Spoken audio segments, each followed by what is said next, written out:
Hello everyone, आज हम लोग बात करेंगे प्रिंसिपल ऑफ सुपरपोजिशन के बारे में। प्रिंसिपल ऑफ सुपरपोजिशन एक वर्ड है जो कई जगह पे कई थ्योरी में यूज होता है, चाहे वेव्स के फॉर्म में हो, चाहे फोर्सेस के फॉर्म में हो, चाहे वेक्टर कंडीशन में हो, चलो यूज करते हैं। हम लोग बात करेंगे engineering mechanics and strength of material के पॉइंट ऑफ व्यू से कि सपोज दैट कोई एक बार है, एग्जाम्पल के लिए आपके सामने क्वेश्चन लिखा हुआ है। एक बार है, इसमें number of forces outer edges पे और इंटरमीडिएट एजेस पे लगे हुए हैं।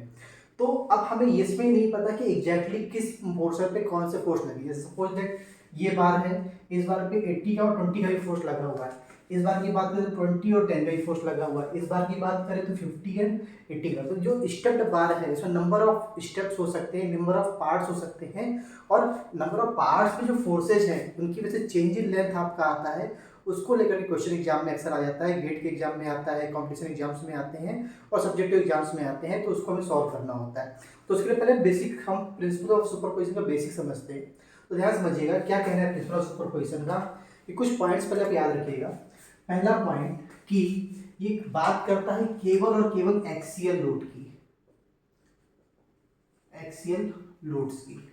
एक्सियल लोड्स मीन्स लेंथ की डायरेक्शन में जो फोर्स लग रहे हैं केवल उनकी बात करता है, लैटरल डायमेंशन की बात नहीं करता है। नंबर 2, ये बात करता है इंटरमीडिएट एजेस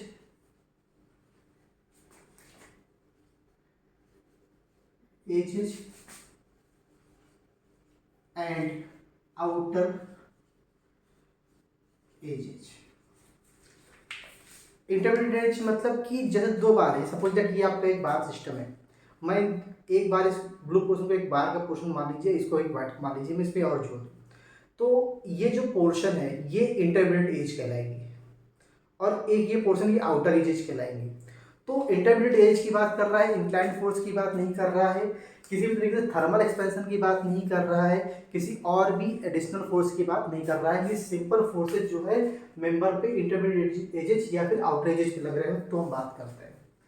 सेकंड, ये बात करता है कि अगर हम देखें इलॉन्गेशन और contraction, contraction means compression. So elongation and contraction. अब हमें ये नहीं पता कि इस बार पे इलॉन्गेशन होगा कि कॉन्ट्रैक्शन होगा, कि एग्जैक्टली इसमें 80 का टेंसाइल भी लग रहा है, 50 का भी लग रहा है, तो ये तो दिख रहा है टेंसाइल हो सकता है, इसमें कॉम्प्रेसिव हो सकता है, टेंसाइल भी हो सकता है। तो वो एग्जैक्टली हमें एग्जैक्टली इन्फॉर्मेशन जब क्वेश्चन सॉल्व करते हैं तो उसके बाद आती है कि किसमें टेंसाइल किसमें कॉम्प्रेसिव लग रहा है, उसको लेकर ही करते हैं। तो इसके लिए हमें टोटल इलॉन्गेशन निकालना है अगर बार पे, या total change in length, actual word है चेंज इन लेंथ। जैसे इस क्वेश्चन में बोला गया है a brass bar having cross sectional area of the 100,000 mm square is subjected to axial force as shown in figure. Find the total elongation. Total elongation word exactly confuse करने के लिए दिया जाता है कि आप सोचिए कि इलॉन्गेशन में तो पॉजिटिव आंसर आएगा। जनरली ऑब्जेक्टिव क्वेश्चंस में ऐसा होता है टोटल इलॉन्गेशन वर्ड यूज कर दिया और एक आंसर पॉजिटिव दे दिया, कि उससे इसका आंसर नेगेटिव आना हो। तो टोटल इलॉन्गेशन एक्चुअली सही वर्ड इसका टोटल चेंज इन लेंथ होना चाहिए। तो इलॉन्गेशन की बात करते हैं तो इलॉन्गेशन मीन्स आपको समझना है कि चेंज इन लेंथ है वो आपका पॉजिटिव भी हो सकता है, निगेटिव भी हो सकता है। ऐसा नहीं कि इलॉन्गेशन है तो आपका पॉजिटिव ही लेना है। तो ये लैंग्वेज के फॉर्म में क्वेश्चंस में कई बार गड़बड़ी मिलती है, कई बार जानबूझकर किया जाता है, कई बार कंफ्यूज करने के लिए किया जाता है। तो आप उसको ध्यान से देख करके कि इलॉन्गेशन मतलब ये नहीं कि उसको चेंज इन लेंथ पॉजिटिव ही होना है। तो देखिए हम इसको क्वेश्चन को सॉल्व करने के लिए पहले स्टेप को समझते हैं। सॉल्व करने के लिए बेसिक प्रिंसिपल क्या कहता है सुपर प्रिंसिपल ऑफ सुपरपोजिशन का, कि अगर आपके पास कोई एक बार है तो उसको इंडिविजुअल पार्ट्स में आप डिवाइड करके उसका इंडिविजुअल इलॉन्गेशन निकाल ले, चेंज इन लेंथ निकाल ले, और उसका एल्जेब्रिक सम जो होगा that is the resultant value, that is the resultant value. If positive that is elongation, if negative that is the contraction. तो सपोज दैट हमारे 3 स्टेप का बार है, 4 स्टेप का बार है, 5 स्टेप का बार है, किसी के लिए हम क्वेश्चन सॉल्व कर सकते हैं। तो उसके लिए भी क्या करना होगा, सारे स्टेप को, मतलब एक स्टेप ये, दूसरा स्टेप ये, तीसरा स्टेप ये, चौथा होता है चौथा भी ले लेते हैं, सारे स्टेप्स को अलग अलग करते हैं और अलग अलग करने के बाद जो उसमें बार पे इंडिविजुअल इलॉन्गेशन या चेंज इन लेंथ आपका आता है या कॉन्ट्रैक्शन आता है उसका एल्जेब्रिक सम कर देंगे तो हमें total change in length of the bar या टोटल इलॉन्गेशन या टोटल कॉन्ट्रैक्शन जो भी होगा वो हमें उसमें मिल जाएगा। तो उसके लिए हमें क्या करना होता है कि सारे बार्स को स्प्लिट करना होता है। कैसे हम क्वेश्चन करते हैं ध्यान रखिएगा। तो स्टेप है, याद रखिएगा। पहले तो हम लोग बेसिक फॉर्मूले की बात करते हैं। तो इसके लिए बेसिक फॉर्मूला है, सिंपल सा एक ही रूल है कि अगर टोटल चेंज इन लेंथ है तो delta L that may be positive और निगेटिव, सो पॉजिटिव और निगेटिव कुछ भी हो सकता है, is equal to the plus minus delta L one plus minus delta L two plus minus delta L three and so on. Simple सा, दो बार है तो दो तक होगा, तीन है तो तीन तक होगा, चार है तो चार तक होगा, जितने बार होंगे वहां तक चला जाएगा। सो और कह सकते हैं delta L is equal to sigma I one two N plus minus delta L I, simply. Okay, तो ये एक बेसिक प्रिंसिपल है। तो कैसे करते हैं, स्टेप्स को ध्यान देखिएगा और कैसे क्वेश्चन सॉल्व करते हैं।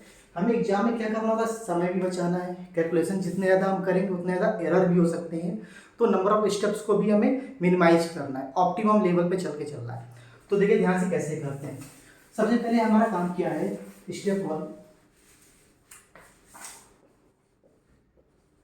Split the bar individually. सबसे पहले काम, सारे बार्स को स्प्लिट कीजिए अलग अलग फॉर्म में। तो देखिए हमें इसे क्या करेंगे, फिर हम लोग नंबरिंग कर देंगे। तो मान लीजिए ये पहला है, ये दूसरा है, ये हमारा तीसरा है। तीनों बार को एक साथ स्प्लिट कीजिए, अलग अलग करने की जरूरत नहीं है। तो देखिए मैंने किया, ये पहला बार, ये दूसरा बार और ये हमारा तीसरा बार।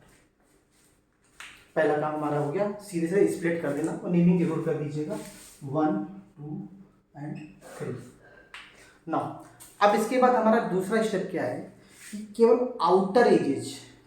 आउटर एजेज पे जो फोर्स लग रही है, जैसे एंड के आउटर एज ये है और एक आउटर एज ये हुआ, ये इंटरमीडिएट एज है। तो आउटर एज जो फोर्स जैसा लग रहा है बिल्कुल वैसा ही प्रोवाइड कर दीजिए, आपको कोई भी चेंजेस नहीं करने। तो जैसे इसमें लग रहा है 50 का तो आपने 50 दे दिया, और इस पे लग रहा है 10 का तो आपने 10 दे दिया। आप ऐसा मत कीजिए कि पहले इसको बैलेंस करें फिर यहाँ से इसमें आए फिर यहाँ से इसमें आए, तो आपका कंफ्यूजन हो जाएगा और कैलकुलेशन अननेसेसरी लेंदी हो जाती है। तो आपने उसको इंडिविजुअली दोनों को ब्रेक किया। दो आउटर एजेस हैं, दोनों आउटर एजेस के दो आउटर बार हो गए, तो आउटर बार को पहले आपको इक्विलिब्रियम में लाना है। अच्छा एक चीज़ और याद रखिएगा, जब भी कोई स्टेप हम लोग प्रिंसिपल सुपरविजन में करते हैं तो जनरली वैल्यूज आपको दी होती है। मान लीजिए यहाँ पर आपको 20 न दे करके एफ दे दिया जाता, तो आपको पहले एफ की वैल्यू निकालनी होती। उसके लिए पहले total summation of the forces should be 0। तो ऐसे यहाँ पर होता तो 50 आपका लेफ्ट की ओर जा रहा है, ओके, तो इसको माइनस ले लेते हैं, राइट की ओर प्लस 80 माइनस में एफ एंड माइनस में 10 should be equal to the 0। आप सॉल्व करोगे सो एफ की वैल्यू अपने आप 20 किलोन्यूटन आ जाएगी। मीन्स शुरुआत में भी ये आपका इक्विलिब्रियम पे होना चाहिए, तो तभी आप क्वेश्चन को सॉल्व कर सकते हैं, अदरवाइज अनबैलेंस प्रॉब्लम होगी, आप उस क्वेश्चन को सॉल्व नहीं कर सकते। तो जब भी आपको देखिए मेरी वैल्यू दिया हुआ है तो आपको उसको बैलेंस प्रॉब्लम समझ करके सॉल्व करना और बैलेंस ही मिलेगा। तो चलिए आगे बढ़ते हैं, ये हमारा हो गया। अब इसका बार इंडिविजुअल इक्विलिब्रियम पे था, इंडिविजुअल पार्ट्स को इक्विलिब्रियम में करते हैं। तो ये 10 लग रहा था, तो जैसा अपोजिट 10 एंड 50, तो यहाँ पे आपका 50 किलोन्यूटन जैसा गिवन था बिल्कुल वैसा ही कर दिया। मीन्स अगर ये बार है तो अगर हमने मान लीजिए 50 इस तरफ दे दिया तो फिर दो फोर्स इस तरफ हो गए तो अनबैलेंस हो गया। मीन्स अगर 50 है तो 50 इस तरफ तो 50 आपका इस तरफ, 10 इस तरफ तो 10 आपका इस तरफ, लाइक दिस। अब यहाँ पे आपको थोड़ा ध्यान देना, फोकस करना है कि इंटरमीडिएट एज में कुछ गलती ना होने पाए। बहुत ध्यान से देखिएगा, इस पोजीशन पे इस बार पे ये इंटरमीडिएट एज मान लीजिए ये आई है, तो आई में 80 की पोजीशन जो है फोर्स की वो आपका इस साइड में है, मीन्स राइट साइड में है, ओके। तो राइट साइड में 50 लग चुका है, राइट साइड में 50 आपका लग चुका है, 30 रह गया है, जितना रह गया उतना आपको दे देना है। तो यहाँ पे लग चुका है तो 30 रह गया, तो ये आपका 30 किलोमीटर सिंपली हमने यहाँ पर दे दिया, और कोई इसमें रॉकेट साइंस या कोई बहुत बड़ी समस्या नहीं है। अब देखिए इस बार को भी बैलेंस होना चाहिए, अगर 30 से 30 तरफ आएगा तो कैलकुलेशन के साथ देखते हैं, 20 इस तरफ होना चाहिए था लेफ्ट की ओर, और राइट की ओर हम 10 दे चुके हैं, राइट की ओर 10 जा चुका है, 20 लेफ्ट की ओर होना चाहिए था। तो ऑलरेडी जब हम 30 देंगे लेफ्ट की ओर तब वो 10 बैलेंस होगा, मीन्स 20 उसको होना चाहिए था, 10 उससे हमने और ले लिया, तो अब हम 30 देंगे तब जाके वो बैलेंस होगा। तो हमने इसको दे दिया यहाँ पर 30 किलोमीटर। स्प्लिट करने के बाद, फोर्स देने के बाद आपको क्रॉस चेक करना है। इन दोनों का समीशन यहाँ पर आना चाहिए। 50 + 30 should be 80, 10 30 should be 20 direction. Resultant आपका आना चाहिए। अगर ये आ रहा है तो प्रॉब्लम आपकी बैलेंस हो चुकी है, आपका पहला इनिशियल स्टेप आपका सही हो गया। अब आपको ध्यान देखिएगा, क्वेश्चन को हम सॉल्व करते हैं। ये खींच रहा है तो टेंसाइल, तो हम उसको प्लस लेते हैं। कॉम्प्रेस हो रहा है तो माइनस लिख देंगे। कॉम्प्रेस हो रहा है तो इसको हम लोग माइनस लिख देंगे। मीन्स फॉर्मूले के हिसाब से डेल्टा L1 प्लस का, डेल्टा L2 माइनस का, डेल्टा L3 माइनस का, तीनों को अलग अलग निकाल के वेस्ट करने कोई मतलब नहीं है। ध्यान दीजिएगा, हमें मालूम है कि stress is proportional to the strain generalise Hooke law के हिसाब से। जब हम इसमें इलास्टिसिटी लाते हैं तो इक्वल में रहता है, अदरवाइज प्रोपोर्शनल होता है। तो स्ट्रेस को हम P/A लिखते हैं, force of resistance per unit area. E is the elasticity और Young's modulus and small e is the delta L upon L। यहाँ से हमारा बन जाता है delta L equal to PL upon A। ये हमारा बनता है। P is the force applied on the bar, L is the length of that bar, area of the cross section and E is the elasticity of the material। ये चार चीज़ें हमें चाहिए calculation करने के लिए। फिगर की ओर ध्यान देते हैं, गिवन डेटा की ओर देखते हैं। P हम लोगों ने सबके इंडिविजुअल निकाल लिया, पहला काम खत्म।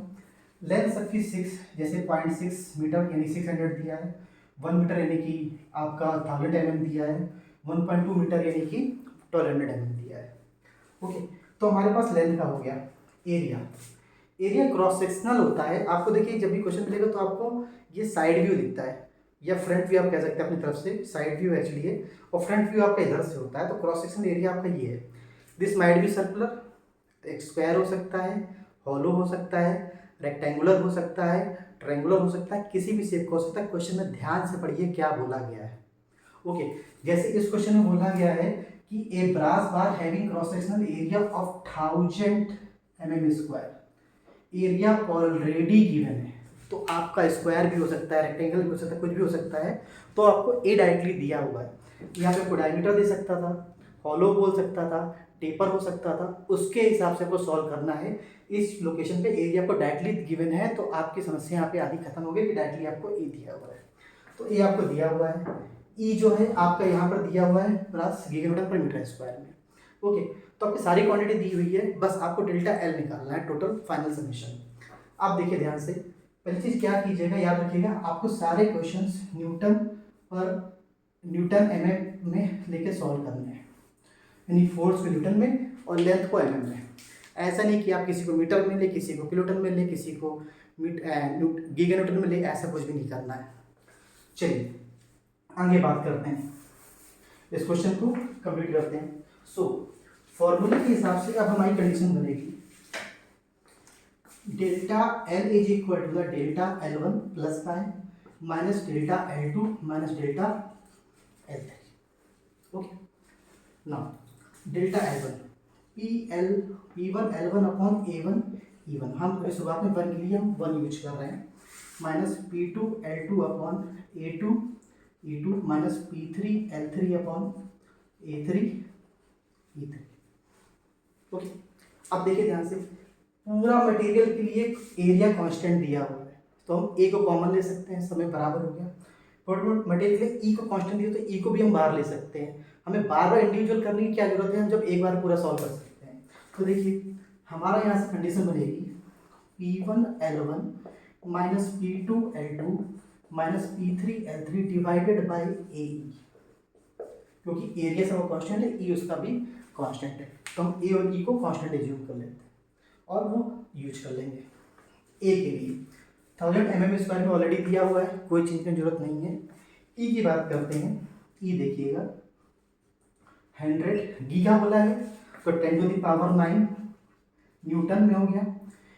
मीटर को mm में करना है तो 10⁻³ और इसका स्क्वायर ये आपका mm स्क्वायर में हो गया। ओके, तो सॉल्व करेंगे तो यहाँ पे 1 × 10⁵, या 3 के 6 हो गया, 3 बचेगा 2 ये, तो 10⁵ न्यूटन पर mm स्क्वायर आपका हो गया। तो आपको ये वैल्यू यूज करनी ई की जगह पे। ओके, चलिए स्टार्ट करते हैं।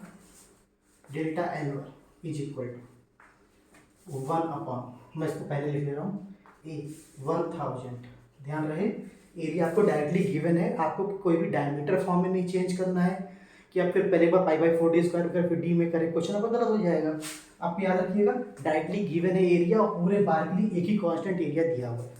इनटू ई की बात करते हैं 1 into 10 to the power 5 inside P1 पहला लोड 50 न्यूटन का, 50 10 टू द पावर 3 न्यूटन में कन्वर्ट किया क्योंकि ये हमने न्यूटन में लिया हुआ है इसलिए 10 पावर 3 इंटू L1 0.6 यानी कि 600 mm माइनस P2 यानी कि यहाँ पर देखिए आपका 30 दिया हुआ है तो 30 माइनस साइन हम पहले से ले चुके हैं इसलिए लेने की जरूरत नहीं है। L2 1000 minus P3 10 into 10 to power 3 and 1200।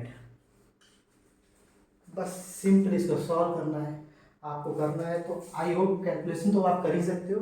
Calculation के हिसाब से आपको मिलेगा दिस विल बी माइनस में 0.12 m,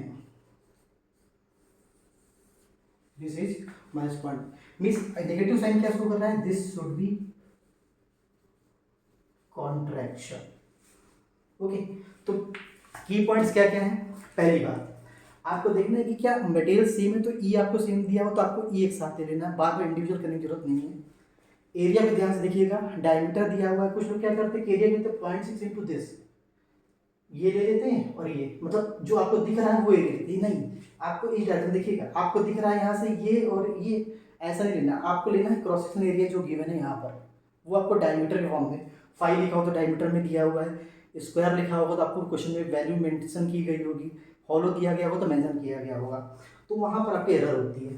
दूसरी एरर होती है फोर्स को लेने पर, ध्यान से देख करके इंटरमीडिएट बैलेंस आपका आएगा तो अपने आप ऑटोमेटिकली क्वेश्चन सही आएगा। उसके बाद फिर आपको लोड और याद रखिएगा यूनिट्स क्या रहेगा हमेशा न्यूटन mm में, या फिर आपको जो भी चेंज करना हो न्यूटन mm सबसे बेहतर होता है, आप उसको लेकर सॉल्व करेंगे तो एरर के चांसेस आपके ना के बराबर होते हैं। आई होप ये समझ में आया होगा। प्रिंसिपल सुपरपोजिशन एक अच्छा टॉपिक है जो अक्सर एग्जाम में आता है, 10 नंबर क्वेश्चन सब्जेक्टिव के में या 5 नंबर क्वेश्चन वर्टिकल में। एक कन्फ्यूजन होता है बच्चों को कि हॉरिजॉन्टल है वर्टिकल में भी सुपरपोजिशन नहीं लगेगा, वर्टिकल मीन्स नहीं, सुपरपोजिशन मीन्स बैलेंस करना, एक्सियल डायरेक्शन, वर्ड याद रखिएगा एक्सियल डायरेक्शन की बात करता है और लेंथ में चेंजेस की बात करता है, बाकी लेटरल डायमेंशन में चेंजेस की बात नहीं करता है। आई होप समझ में आया होगा, देखते रहिए और क्वेश्चंस के लिए। Thank you.